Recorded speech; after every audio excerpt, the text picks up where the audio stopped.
en juillet 64, ça remonte à loin, mais en juillet 64, après Jésus-Christ, plusieurs historiens suspectent l'empereur Néron, qui règne actuellement sur Rome, d'avoir mis le feu à Rome pour pouvoir reconstruire la ville à son goût.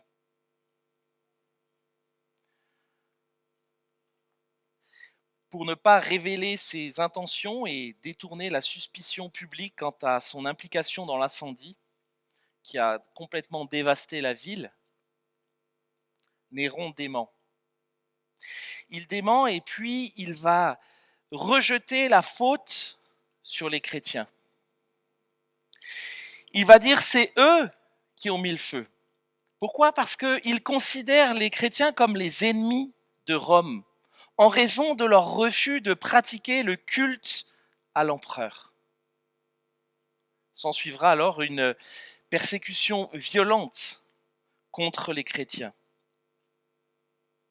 Pierre, l'apôtre, est en prison. Il a déjà vu son ami Jacques se faire décapiter à cause de sa foi. Il attend maintenant sa mise à mort par crucifixion. Crucifixion qu'il demandera à être pratiquée à l'envers parce qu'il ne s'estime pas être l'égal de Christ.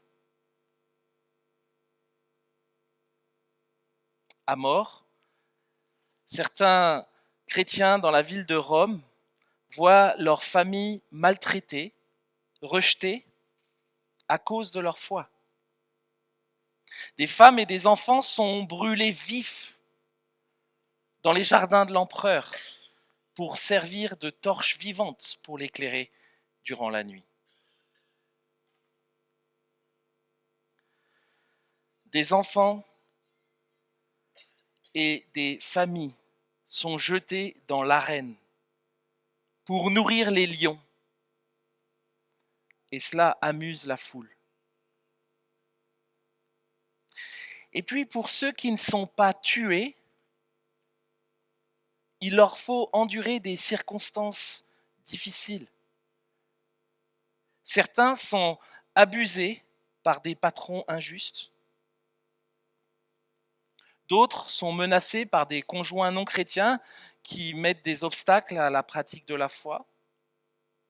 D'autres sont ridiculisés et moqués par des voisins ou par des collègues à cause de leur foi.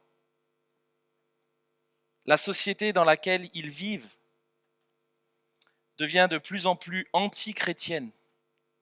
Et avec le temps, la persécution venue de Rome va s'intensifier pour les chrétiens de Turquie à qui Pierre écrit. La souffrance, pour eux, elle est réelle et elle fait mal pour les chrétiens à qui Pierre écrit. Mais Pierre a sans doute aussi en tête que la souffrance n'est jamais une expérience neutre. Parce que dans notre souffrance, dans la souffrance, on y apporte toujours quelque chose qui va aussi façonner la manière dont nous allons souffrir.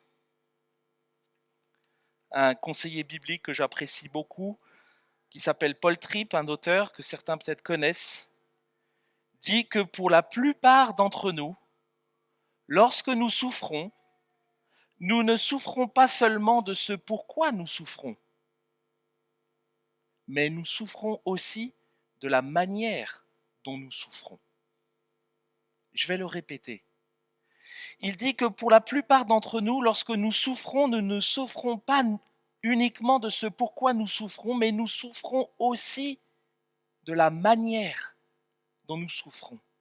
Ce qu'il veut dire par là, en fait, c'est que dans notre souffrance, nous apportons souvent plein d'autres choses, comme notre vision du monde, ce que nous pensons de Dieu, les schémas que nous élaborons parfois comme des vérités, des normes de réussite de la vie, ou bien même les attentes que nous pouvons avoir envers une personne, envers une relation, ou même une circonstance de vie. Toutes ces choses-là, sans forcément nous en rendre compte, viennent influencer et affecter nos attentes, mais aussi la valeur que nous donnons parfois à certaines choses.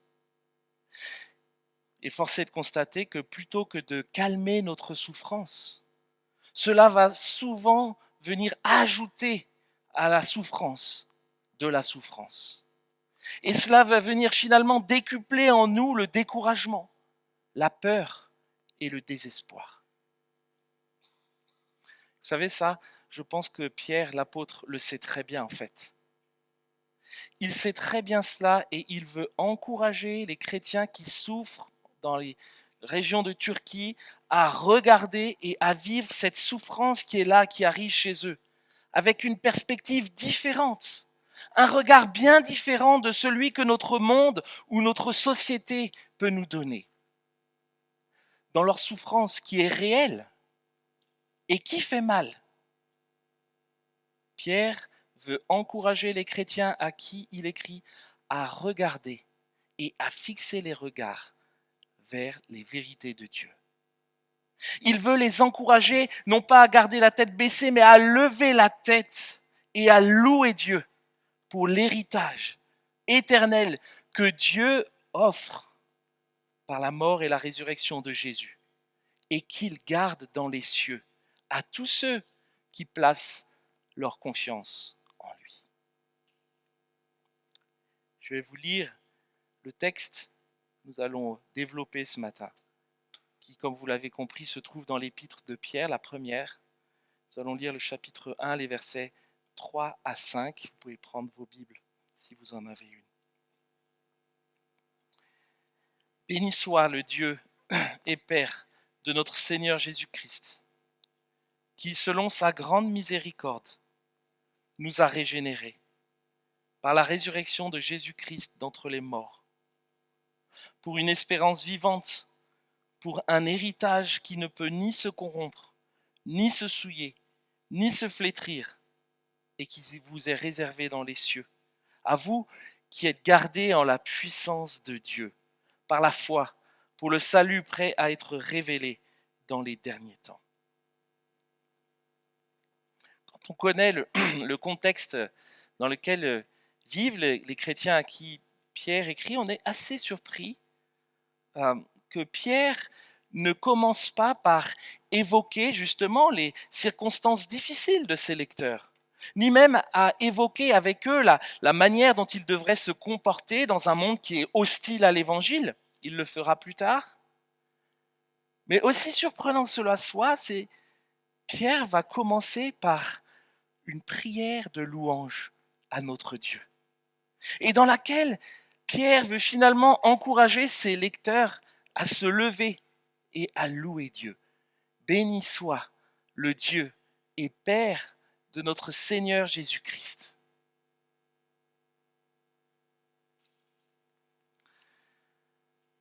La miséricorde que Dieu a pour nous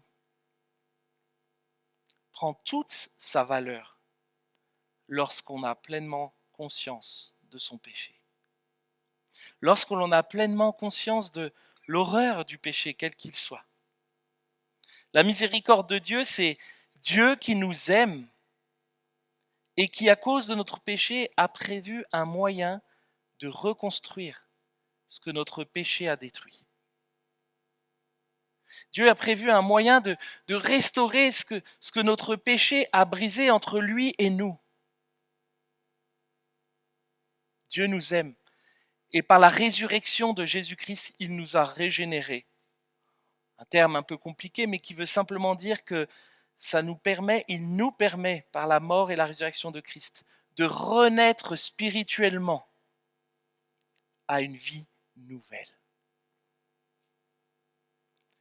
Vous savez, se rappeler ou se raccrocher à l'amour de Dieu pour chacun de nous, ça devient parfois difficile lorsque tout autour de nous s'effondre. Lorsque la souffrance est peut-être parfois vive et les attaques sont incessantes. Et cela n'est finalement possible que lorsque nous avons pleinement conscience. Et c'est pour ça que Pierre commence par ça. C'est lorsque nous avons pleinement conscience d'abord du désastre que notre péché a produit dans nos vies et que nous le mettons en contraste avec l'immensité de l'amour de Dieu pour nous. que alors nous pouvons comprendre et savourer pleinement cette miséricorde de Dieu pour nous. Et en nous rappelant ces vérités, Pierre veut encourager les chrétiens à qui il écrit et qui souffrent à cause de leur foi.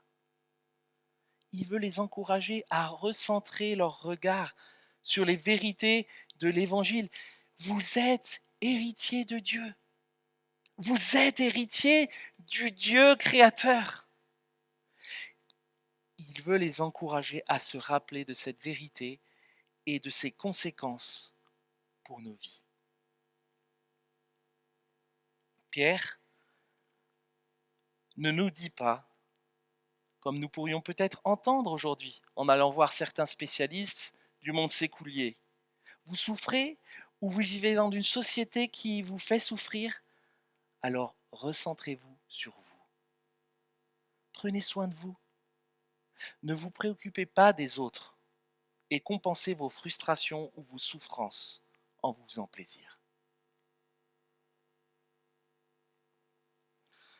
Pierre va plutôt dire autre chose. Après avoir purifié vos âmes dans l'obéissance à la vérité en vue d'un amour fraternel sincère, aimez-vous les uns les autres, ardemment et de tout cœur. Et puis un peu plus loin, c'est à cela en effet que vous avez été appelés, parce que Christ lui aussi a souffert pour vous et vous a laissé un exemple afin que vous suiviez ses traces. Lui qui n'a pas commis de péché, lui qui insultait, ne rendait pas l'insulte, souffrant, ne faisant pas de menaces, mais s'en remettait à celui qui juge justement.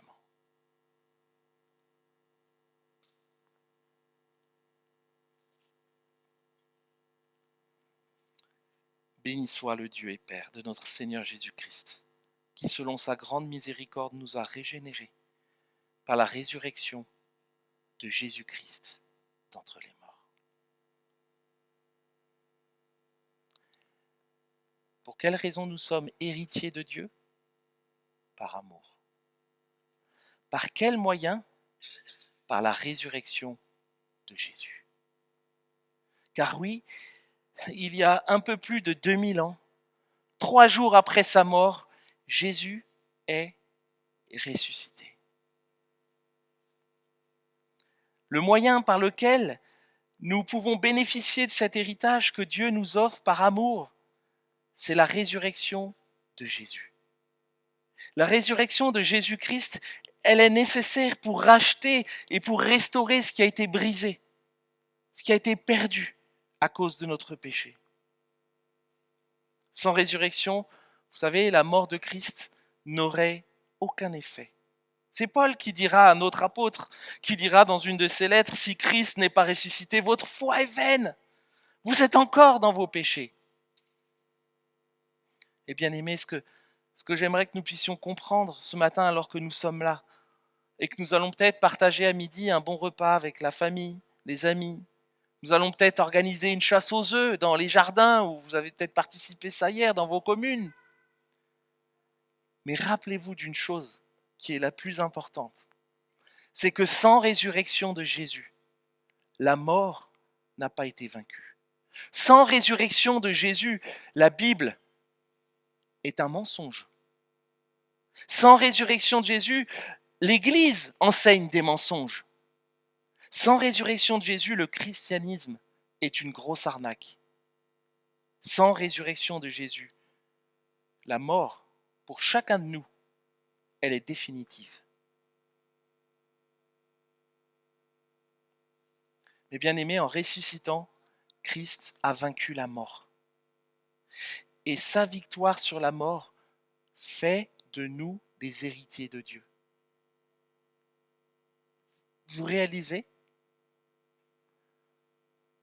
On l'oublie, et moi je l'oublie tellement souvent, que je suis héritier de Dieu. Depuis 2000 ans, pourtant, des personnes qui refusent Dieu, qui refusent cet héritage qu'il nous offre. Et ils vont même plus loin, ils vont tenter de décrédibiliser cet héritage ou de décrédibiliser l'évangile en essayant de trouver des arguments, souvent fumeux d'ailleurs, pour justifier que Jésus n'est pas ressuscité. En plus de n'avoir aucun argument solide, ces personnes sont confrontées à toutes les preuves historiques et bibliques qui soulignent la réalité de la résurrection de Jésus. Mais bien aimés, la résurrection est une réalité. La résurrection de Jésus nous permet de prendre possession de l'héritage que nous avons en Dieu. Et vous savez quoi? Aucune puissance, aucun virus comme on a eu il y a quelques années, aucune guerre comme on a actuellement ne pourra nous arracher à l'espérance vivante que produit en nous la réalité de la résurrection de Jésus. Rien. Toutes les souffrances que vous vivez peut-être, les attaques peut-être du malin, que Pierre va comparer un peu plus loin à un lion qui rôde en cherchant sa proie à mordre, à saisir.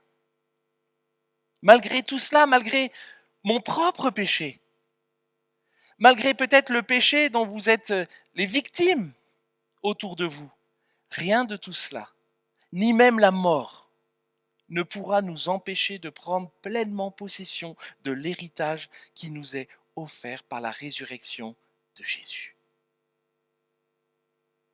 C'est ça dont on veut se rappeler aujourd'hui ensemble.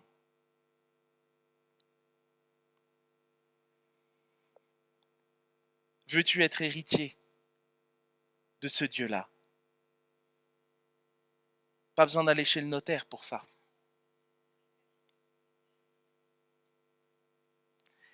Un héritage qui nous est offert par Dieu parce qu'il nous aime, parce qu'il t'aime, par la résurrection de Jésus-Christ, pour une espérance vivante. Béni soit le Dieu et Père de notre Seigneur Jésus-Christ, qui selon sa grande miséricorde nous a régénérés par la résurrection de Jésus-Christ d'entre les morts, pour une espérance vivante, pour un héritage qui ne peut ni se corrompre, ni se souiller, ni se flétrir, et qui vous est réservé dans les cieux, à vous qui êtes gardés en la puissance de Dieu par la foi, pour le salut prêt à être révélé dans les derniers temps. L'espérance vivante, ça n'est pas espérer en quelque chose dont nous ne sommes pas certains. Ça n'est pas seulement espérer pour plus tard. L'espérance vivante, en fait, c'est une réalité qui nous soutient aujourd'hui même, à cet instant même, dans notre souffrance, dans ta souffrance, dans tes incertitudes, dans les pressions peut-être que tu as de droite et de gauche, dans tout ce qui fait tes angoisses. Cette espérance vivante est là pour toi, pour moi, pour nous. L'espérance vivante dont Pierre nous parle ici, elle fait référence au retour de Jésus-Christ. Le jour où Jésus-Christ reviendra chercher son peuple pour qu'il rentre pleinement en possession de son héritage. L'espérance vivante, dans le sens du Nouveau Testament, c'est l'assurance totale, la confiance absolue dans l'héritage que Dieu nous promet. Cette espérance, elle est vivante. Ça veut dire quoi qu'elle est vivante? Mais c'est tout le contraire de mort. Elle est active, elle agit dans nos vies. Pourquoi les chrétiens persécutés à cause de leur foi dans certains pays continuent malgré tout à vouloir louer Dieu et le glorifier par leur vie? Pourquoi des chrétiens qui, au péril de leur vie, ont ce besoin de se retrouver entre frères et sœurs, malgré les bombes qui tombent, malgré les menaces de mort, de se retrouver ensemble pour chanter, pour prier? Pourquoi? Parce que je pense que cette espérance vivante en eux, elle est plus forte que toutes les angoisses ou les peurs ou les dangers qu'il y a autour.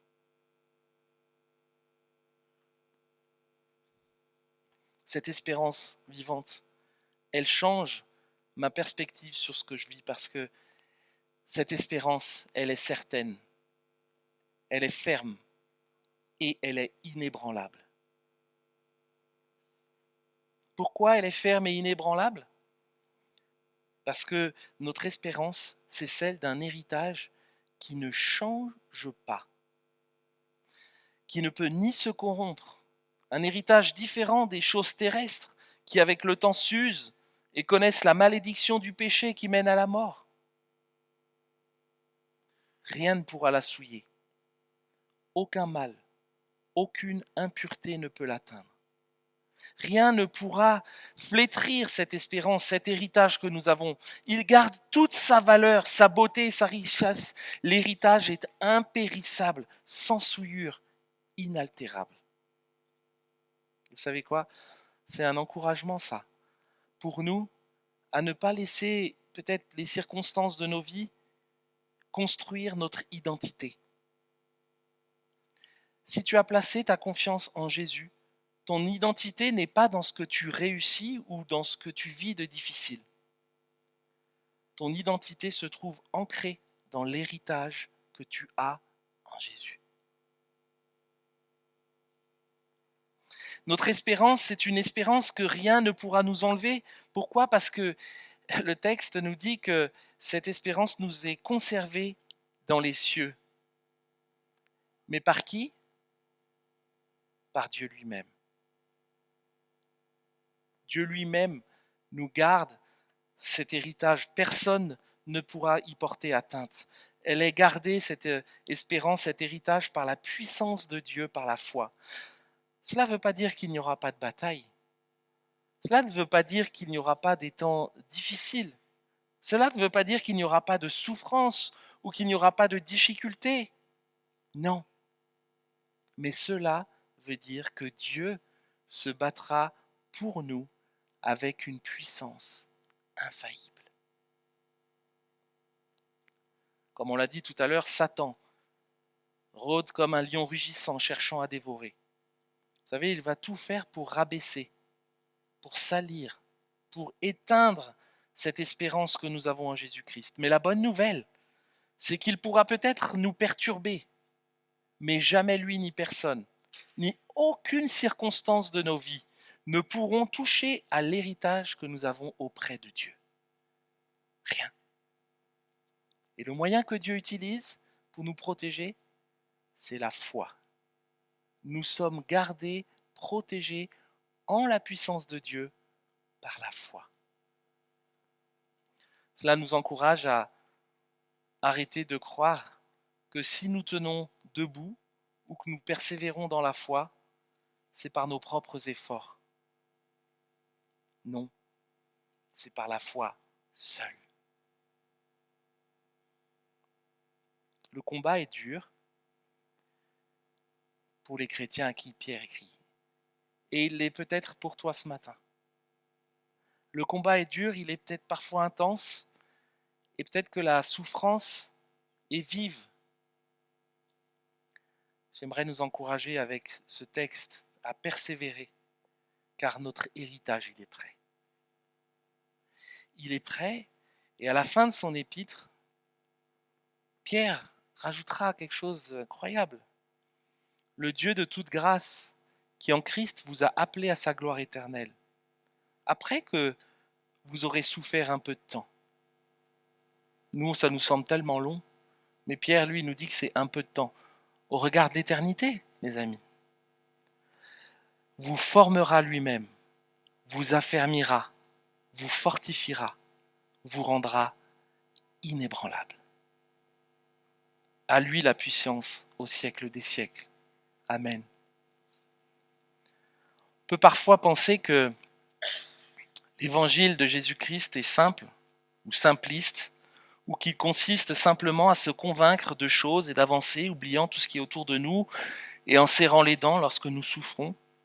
Mais vous savez, l'évangile n'est pas un filtre qui nous rend aveugles quant à la réalité et à la dureté du monde dans lequel nous vivons. L'évangile n'est pas un anesthésiant qui nous rend insensibles à la souffrance et aux épreuves que nous traversons, bien au contraire. L'évangile nous révèle la réalité du cœur humain, il nous révèle la réalité du péché, de notre péché qui se déguise en odeur de vie alors qu'en fait il nous mène tous à la mort. L'évangile nous révèle la réalité du désespoir, d'une vie séparée de Dieu. Mais ça n'est pas tout. L'évangile nous révèle aussi l'histoire miraculeuse, la résurrection de Christ, que nous célébrons aujourd'hui et qui nous sort de la boue de notre péché, qui nous réconcilie avec Dieu et qui nous offre un héritage, une espérance vivante pour nous dès aujourd'hui. Cette joie que nous avons, c'est l'assurance de la vie éternelle. Lorsque nous mourrons physiquement, nos âmes rejoindront immédiatement la gloire de Dieu. Et nous serons alors dans une plénitude de joie et de paix. Mais ça n'est pas tout. Lorsque Christ reviendra, il renouvellera la terre qu'il avait créée bonne à l'origine. Toute la beauté et la perfection de la création seront restaurées. Notre corps et notre esprit seront restaurés. La souffrance et les épreuves disparaîtront définitivement. Nous nous réjouirons à la table du Seigneur et nous savourerons sa bonté en jouissant pour l'éternité d'un monde créé parfait. J'aimerais nous encourager, avant de partager ce repas que Jésus a institué avec ses disciples en leur disant « Faites ceci en mémoire de moi jusqu'à ce que je revienne et que je le partage de nouveau avec vous, ce repas. » À juste célébrer Dieu par nos prières, pour encore une nouvelle fois le remercier, le louer pour cet héritage que nous avons par la mort et la résurrection de Christ. Prions ensemble.